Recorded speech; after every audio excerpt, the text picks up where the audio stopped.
ஓடும் ஆற்று நீரில் குளிப்பதை விட கொட்டும் அருவிகளில் குளிப்பது பேரானந்தத்தையும் புத்துணர்வையும் தரும். எனவேதான் பலரும் குற்றாலத்தை நோக்கி படையெடுத்து வருகின்றனர். அங்கிருந்து வெகு தொலைவில் உள்ள கோவை வாசிகளின் கவலைகளை தீர்த்து வைக்கிறது கோவை குற்றாலம். கோவை குற்றாலம் கோயம்புத்தூர் அருகில் உள்ள புகழ்பெற்ற சுற்றுலா தலம் ஆகும். பல அடுக்குகள் கொண்ட நீர்வீழ்ச்சியின் ரம்மியமான தோற்றம் இங்கு காண கிடைப்பதால் இது புகழ் பெறுகிறது. இந்த அருவி சிறுவாணி ஆற்றிலிருந்து பிறக்கின்றது. இந்த சிகரம் கோயம்புத்தூரின் மேற்கு பகுதியில் அமைந்துள்ள மேற்கு தொடர்ச்சி மலைகளின் பகுதியாக உள்ளது. கோயம்புத்தூரிலிருந்து 35 கிலோமீட்டர் தொலைவில் எளிதில் அடையக்கூடிய இடமாக உள்ளது கோவை குற்றாலம். புகழ்பெற்ற சிறுவாணி அணை இந்த நீர்வீழ்ச்சிக்கு மேல்தான் கட்டப்பட்டுள்ளது. இந்த அணை மற்றும் அதை சுற்றியுள்ள நீர்வீழ்ச்சி உள்ளிட்ட இடங்களின் நிர்வாகத்திற்கு வனத்துறையே பொறுப்பு. கோவை குற்றாலத்தை காண வனத்துறையின் சிறப்பு அனுமதி பெற்ற பிறகே செல்ல முடியும். நகரிலிருந்து இங்கு வர குறிப்பிட்ட எண்ணிக்கையிலான பேருந்துகளே உள்ளன. 5 மணிக்கு மேல் இங்கு செல்ல யாரும் அனுமதிக்கப்படவில்லை என்பதால் குறிப்பிட்ட சமயத்திற்கு முன்பாகவே இந்த இடத்தை பார்வையிட வேண்டும். அடர்ந்த வனம், சுற்றிலும் பசுமை, கண்களுக்கு விருந்து படைக்கும் காட்சிகள், ரீங்காரமிடும் பூச்சிகள், விதவிதமான பறவைகளின் கீச்சொலிகள், காற்றுக்குள் நடைப்பயணம், ஆர்ப்பரித்து கொட்டும் அருவி, அட்டகாசமான குளியல், இரவு நேர தங்கும் மரவீடுகள் என ஆச்சரியமான அனுபவங்களை தரக்கூடியதுதான் கோவை குற்றாலம். ஒரு நாள் முழுக்க காட்டிற்குள் சென்று வந்த அனுபவத்தோடு மேற்கு தொடர்ச்சி மலைகளில் இருந்து கொட்டும் அருவிகளில் குடும்பத்தோடு குளித்து மகிழ ஏற்ற இடம்தான் இது. கோவை மாவட்டத்தில் குடும்பத்தினருடன் அருவியில் குளிக்க வேண்டுமென்றால் கோவை குற்றாலமோ அல்லது கவி அருவி என பெயர் மாற்றப்பட்ட குரங்கு அருவிக்கோ தான் செல்ல வேண்டும். ஏற்கனவே இருந்த வைதேகி நீர்வீழ்ச்சியோ வனவிலங்குகள் நடமாட்டத்தால் தற்போது தடை செய்யப்பட்டுள்ளது. எனவே கோவைக்கு மிக அருகாமையில் உள்ள ஒரே நீர்வீழ்ச்சி கோவை குற்றாலம்தான். கோவை நகருக்கு மேற்கே இயற்கை எழில் கொஞ்சம் சிறுவாணி மலைத்தொடர்களின் அடிவாரத்தில் வனப்பகுதிக்குள் கோவை குற்றாலம் நீர்வீழ்ச்சி ஆர்ப்பரித்து கொட்டி வருகின்றது. இந்த நீர்வீழ்ச்சிக்கு மேல் பகுதியில் கோவையின் குடிநீர் ஆதாரமான சிறுவாணி அணை உள்ளது. அதையும் பார்த்துவிட்டு வந்துவிடலாம் என்று கிளம்பிவிட முடியாது. அடர் வனத்திற்குள் அமைந்துள்ள தமிழ்நாடு சாலையில் அணைக்கு தடை போடப்பட்டுள்ளது. கோவை புறநகர் பகுதிகளில் பல சுற்றுலா தலங்கள் இருந்தாலும் நகரத்தை ஒட்டிய பகுதிகளில் குறைந்த அளவிலான பொழுதுபோக்கு தலங்களே உள்ளன. கோவை நகருக்கு அருகாமையில் அமைந்துள்ளது கோவை குற்றாலம் முக்கியமான சுற்றுலா தலமாக தற்போது விளங்கி வருகின்றது. மனதை கொள்ளை கொள்ளும் இயற்கை சூழலை ரசிக்க அதிக செலவு இல்லாத ஒரு நாள் சுற்றுலாவிற்கான ஏற்ற இடம்தான் இது. சூழல் சுற்றுலா தலமாகவும் இவ்விடம் உள்ளது. கிடைக்கும் வருமானம் பழங்குடி மக்களுக்காக செலவிடப்படுவதாக கூறப்படுகின்றது. கோவை குற்றாலத்தின் இயற்கை அழகையும் நாம் சென்று வந்த த்ரில்லான அனுபவத்தையும் பற்றி சற்று விரிவாக பார்க்கலாம். கோவை நகரிலிருந்து மேற்கு பகுதியில் 35 கிலோமீட்டர் தொலைவில் அமைந்துள்ளது கோவை குற்றாலம். பசுமை போர்த்திய விளைநிலங்கள் வழியாக செல்லும் சாலையில் செல்வதே அழகான அனுபவமாக இருந்தது. விளைநிலங்களையும் சிற்றூர்களையும் கடந்தால் சலசலத்து தண்ணீர் ஓடும் ஓடை கோவை குற்றாலம் வந்துவிட்டதை நமக்கு காட்டுகின்றது. வாகனங்கள் அதற்கு மேல் செல்ல அனுமதி கிடையாது. வனத்துறை வாகனங்களில் தான் நாம் செல்ல வேண்டும்.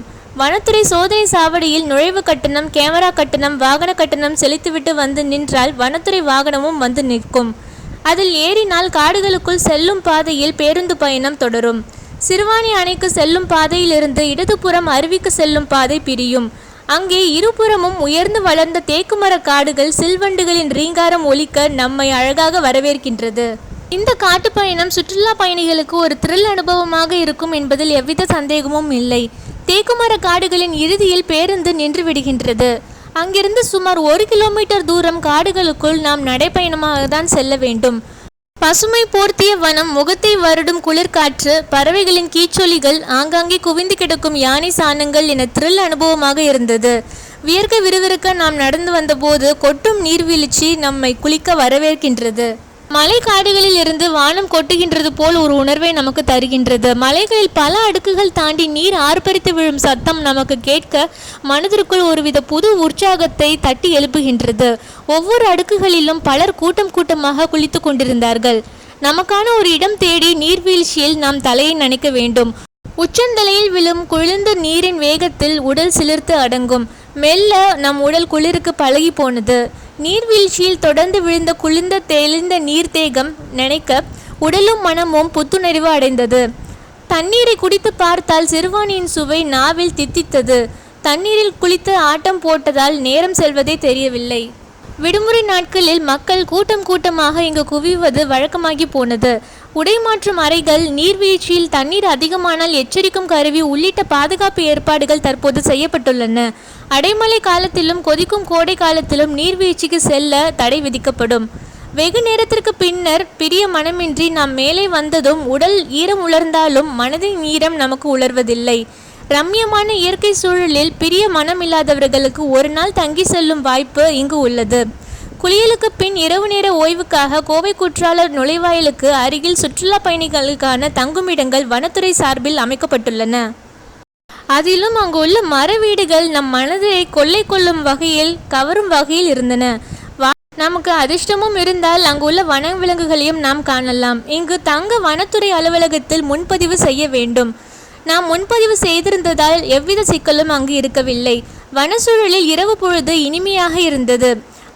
அடிக்கடி தூரத்தில் எங்கோ யானைகளின் பிளிரல் கேட்டுக்கொண்டிருந்தது. கொஞ்சம் பயமாக தான் இருக்கும். அதன் வாழிடத்தில் தான் நாம் தங்கியிருக்கிறோம் என்ற உணர்வும் நமக்குள் எழும். ஆனால் கட்டாயம் இது ஒரு த்ரில் அனுபவத்தை நமக்கு கொடுக்கும் என்பதில் எவ்வித சந்தேகமும் கிடையாது. வனப்பகுதிக்குள் அமைந்துள்ள இந்த சுற்றுலா தலம் வனத்துறையின் கட்டுப்பாட்டின் கீழ் இயங்கி வருவதால் நாம் எவ்வித பயமும் இன்றி கோவை குற்றால பயணத்தை இனிமையாக கழித்து வரலாம். உக்கடம் மற்றும் காந்திபுரம் ஆகிய பகுதிகளில் இருந்து இங்கு செல்ல பேருந்து வசதிகள் தற்போது ஏற்பாடு செய்யப்பட்டுள்ளன. காந்திபுரம் பகுதியிலிருந்து சரியாக 30 கிலோமீட்டர் தொலைவில் அமைந்துள்ளது. வாரந்தோறும் திங்கட்கிழமை நாட்களை தவிர மற்ற அனைத்து நாட்களிலும் கோவை குற்றாலம் செயல்படுகின்றது. நுழைவு கட்டணமாக பெரியவர்களுக்கு ரூபாய் 60, சிறியவர்களுக்கு ரூபாய் 25 வசூலிக்கப்படுகின்றது. மேலும் 2 சக்கர வாகனத்திற்கு ரூபாய் 20, 4 சக்கர வாகனத்திற்கு ரூபாய் 50, கனரக வாகனத்திற்கு ரூபாய் 100 பார்க்கிங் கட்டணமாக வசூலிக்கப்படுகின்றது. காலை 10 மணி முதல் மாலை 3:30 மணி வரை குற்றாலத்திற்குள் நுழைய அனுமதி வழங்கப்படுகின்றது. தாடி வயலில் நமது வாகனங்களை நிறுத்திவிட்டு வனத்துறையின் வாகனங்களில்தான் நாம் கோவை குற்றாலம் செல்ல வேண்டும். மேலும் வனத்துறையின் வாகனம் நம்மை இறக்கிவிடும் இடத்திலிருந்து சுமார் 1 கிலோமீட்டர் தூரம் வனப்பகுதிக்குள் நடைப்பயணமாக சென்று நாம் நீர்வீழ்ச்சியை அடையலாம். இயற்கை எழில் சூழ்ந்த இந்த இடத்தில் வனத்துறை முறையான பாதுகாப்பு வசதிகளை நமக்கு ஏற்பாடு செய்து கொடுத்துள்ளதால் நாம் எந்தவித பயமும் இன்றி இனிமையாக கழிக்கலாம். கோடை காலத்தில் ஆயிரக்கணக்கான சுற்றுலா பயணிகள் இங்கு வந்து நீர்வீழ்ச்சியில் ஆர்ப்பரித்து குளித்து சந்தோஷமாய் திரும்பி செல்கின்றனர். மேலும் குழந்தைகளுக்கு நிச்சயம் இந்த கோவை குற்றாலம் சுற்றுலா ஒரு புதிய அனுபவத்தை தரும் என்பதில் சந்தேகம் கிடையாது.